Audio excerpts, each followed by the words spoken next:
Hello दोस्तों, हमारी दुनिया में कुछ ऐसे लकी लोग भी होते हैं जिन्हें अचानक खजाना मिल जाता है, पुराना खजाना या फिर नया खजाना। इन लोगों की रियल स्टोरी सुनने में हमें काफी मजा आता है और आज भी मैं आपको ऐसी ही कुछ रियल स्टोरीज बताने वाला हूँ। खजाना किसी भी साइज का हो सकता है और इसमें कोई भी चीज शामिल हो सकती है, चाहे वो रुपया हो, पैसा हो या फिर कुछ कीमती सामान या कोई ज्वेलरी। ये कई सेंचुरीज पुराना भी हो सकता है या फिर कुछ सालों पुराना, लेकिन ये हमेशा ऐसी जगह पर मिलता है जहाँ इसके मिलने की कोई संभावना नहीं होती और जहाँ पर बहुत सारे ट्रेजर हंटर्स इसे ढूंढते रहते हैं। उन जगहों पर ये जल्दी नहीं मिलता। तो दोस्तों, 10 रिंग्स। ये स्टोरी एक यंग कपल की, क्रिस लाइटफुट एंड मैंडी फ्लैक। दोनों की उम्र लगभग 25 साल थी। बोरियत से बचने के लिए इन्होंने माइंड ट्रैप गेम एक थ्रिफ्ट स्टोर से खरीदा। जब उन्होंने ये गेम खेलने के लिए खोला तो अंदर जो मौजूद था उसे देखकर ये लोग पूरी तरह से हैरान रह गए। गेम बॉक्स के अंदर 6 डायमंड रिंग्स मौजूद थी। उन रिंग्स में एक वेडिंग रिंग, एक एंगेजमेंट रिंग भी थी। इन लोगों ने जब इन रिंग को एक्सपर्ट्स को दिखाया तो रिंग्स की कीमत $18,000 यानी लगभग 12,60,000 रुपए निकले। ये इंसिडेंट तेजी से इंटरनेट पर फैल गया। उसके बाद एक महिला ने उन रिंग्स को पहचान लिया। वो उसी की वेडिंग और एंगेजमेंट रिंग्स थी।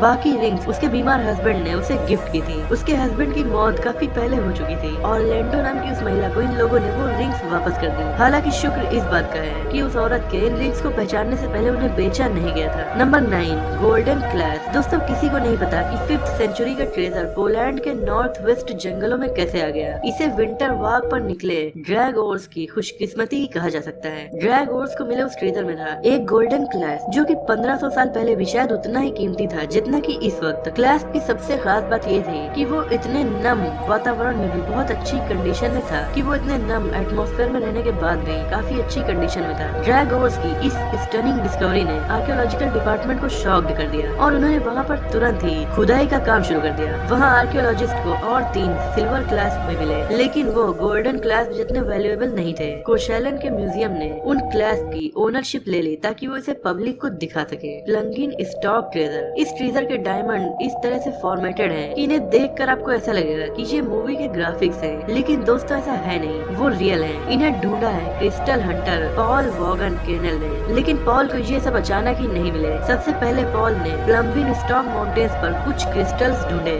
ये पॉल और उसके साथियों को एक हिंट जैसा लगा। उन्होंने ढूंढना जारी रखा और लगभग 11 साल बाद 2005 में उन्होंने ये डायमंड्स ढूंढ निकाले। ये क्रिस्टल्स लगभग 45 फॉर्मेशंस में बने हुए थे। ये डिस्कवरी पिछले 400 साल में हुई सबसे बड़ी डिस्कवरीज में से एक मानी गई। इन क्रिस्टल्स की ownership national museum of Byron ने ले ली। हालांकि उन्होंने इसके लिए पॉल को कितना पे किया ये किसी को बताया नहीं गया। हालांकि इन क्रिस्टल को देखकर ऐसा लगता है कि इनकी कीमत मिलियंस ऑफ डॉलर्स रही होगी, यानी इसे ढूंढने के बाद पॉल करोड़पति तो आराम से बन गए होंगे। Number 7 Botswana diamond. डायमंड को डायमंड माइनिंग से आसानी से ढूंढा जा सकता है और इसीलिए एक कंपनी को इन्हीं माइंस में दुनिया का दूसरा सबसे बड़ा डायमंड मिला। ये बात अप्रैल 2019 की है। कनाडा की एक कंपनी बोत्सवाना में खुदाई कर रही थी और उन्हें वहाँ 1750 कैरेट का एक डायमंड मिल गया। इस डायमंड का वजन लगभग 350 ग्राम था। इस हीरे की कीमत 490 करोड़ रुपए थी, केवल एक डायमंड की कीमत। हालांकि कंपनी उस डायमंड को सेपरेट नहीं बेचेगी और कंपनी के द्वारा डायमंड के टुकड़े किए जा रहे हैं ताकि उन्हें अलग अलग करके बेचा जा सके और उनसे और भी ज्यादा पैसे कमाए जा सके। दोस्तों, दुनिया का पिछला सबसे महंगा डायमंड भी इसी साइट पर मिला था। Number 6 chess piece. दोस्तों, कई बार बहुत आम सी लगने वाली चीजें काफी प्रीशियस निकल जाती हैं। अब इस चेस पीस को ही देख लीजिए। इस चेस पीस को 1964 में खरीदा गया था और उसके बाद ये हर जनरेशन के साथ ही फैमिली में पास होता गया। हालांकि 50 सालों के बाद फैमिली के एक यंग मेंबर ने क्यूरियोसिटी में उस चेस पीस की वैल्यू जानने के लिए उसे मार्केट में चेक करवाया और उसके बाद उसका जो प्राइस निकला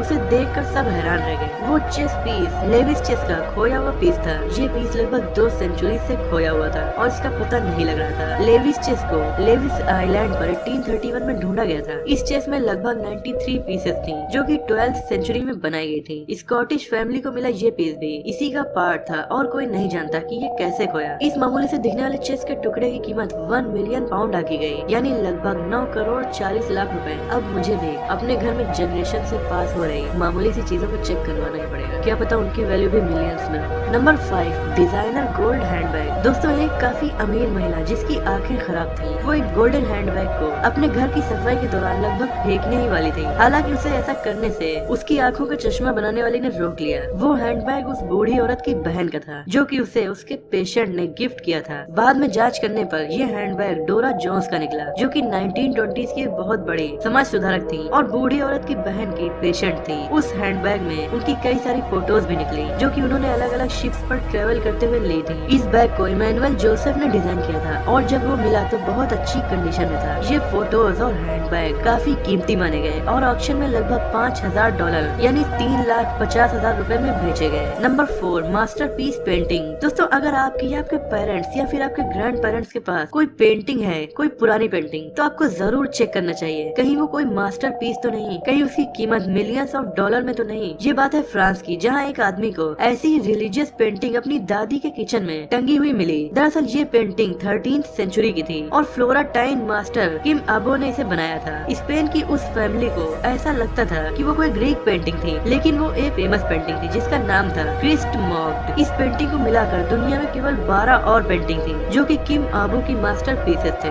जब इस पेंटिंग को हीट किया गया तब इसके ऑथेंटिक होने का पता चला और इसे ओन करने वाली फैमिली को लगभग $28.6 मिलियन का फायदा इस पेंटिंग की वजह से हुआ, जो कि उनके किचन में काफी पुरानी लग रही थी। $28.6 मिलियन यानी लगभग 200 करोड़ रुपए। सोचिए ऐसी कोई पेंटिंग मिल जाए जिससे एक मामूली से परिवार को 200 करोड़ रुपए मिल जाए तो फिर उन परिवार वालों की खुशी कितनी ज्यादा होगी। नंबर 3, वॉल्केनो से बरसे हीरे। दोस्तों कई बार आपको बहुत ढूंढने से भी हीरे नहीं मिलते, लेकिन अचानक हीरो की बारिश होने लगे तो फिर कैसा? वैसे तो हीरो की बारिश हमारे सोलर सिस्टम के दूसरे प्लैनेट्स पर होती है, लेकिन एक बार ऐसा हमारी पृथ्वी पर ही होने लगा। बस आपको अपनी जान खतरे में डालकर उन हीरो को पाना होगा। ये बात है हवाई के आइलैंड की, जब वहाँ का एक वॉल्केनो किलाउएला फटा। इसके फटने के साथ ही चारों तरफ राख और धुएं के साथ मटर के दाने के साइज के हीरे भी पूरे आइलैंड पर फैलने लगे। ये डायमंड्स ज्वालामुखी मैग्नीशियम सिलिकॉन्स का दूसरे एलिमेंट्स के साथ रिएक्शन होने के कारण बन गए थे। ये सब तब हुआ जब वॉल्केनो के फटने के बाद टेम्परेचर बहुत ज्यादा बढ़ गया। इस डायमंड का नाम ओलिवीन रखा गया। हालांकि ये डायमंड्स असली डायमंड्स की तरह वैल्यूएबल नहीं थे, क्योंकि इनकी तादाद बहुत ज्यादा थी और इन्हें खरीदने की किसी को जरूरत नहीं थी,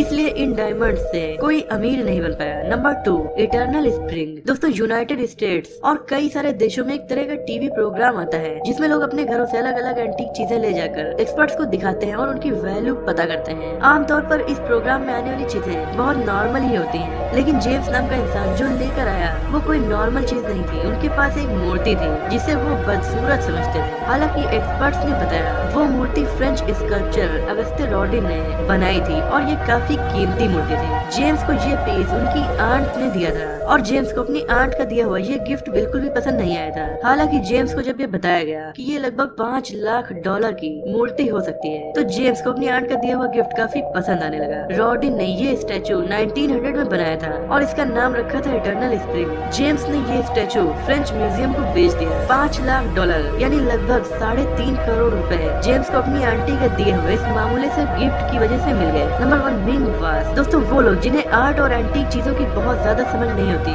वो लोग भी जानते हैं कि मिंग वास किस तरह का दिखता है। मिंग वास चाइना की मिंग डायनेस्टी के वास को कहा जाता है। अब आप जान चुके हैं कि मिंग वास किसे कहते हैं, तो अगर आपके पास भी ऐसा ही कोई वास है तो उसे हमारे इंसिडेंट की तरह अम्ब्रेला होल्डर मत बना लीजिएगा। ये इंसिडेंट हुआ एक महिला के साथ। उन्होंने 18th सेंचुरी का मिंग वास खरीद लिया जो उन्हें $150 का मिला, जो कि काफी कम था। आगे चलकर उन्होंने इस वास में अम्ब्रेला रखना शुरू कर दिया और इसका नॉर्मल वास की तरह यूज वो कर रहे थे। हालांकि उनकी फ्रेंड ने उन्हें ऐसा करते हुए देखा और उनकी फ्रेंड को लगा कि ये कीमती हो सकता है, इसीलिए उसने इसे एक्सपर्ट्स को दिखाने की सलाह दी। जब वास को एक्सपर्ट्स को दिखाया गया तब पता चला कि वो 14th सेंचुरी की मिंग डायनेस्टी का वास है और उसके $20 मिलियन उन्हें मिल सकते हैं। $20 मिलियन यानी लगभग 140 करोड़ रुपए।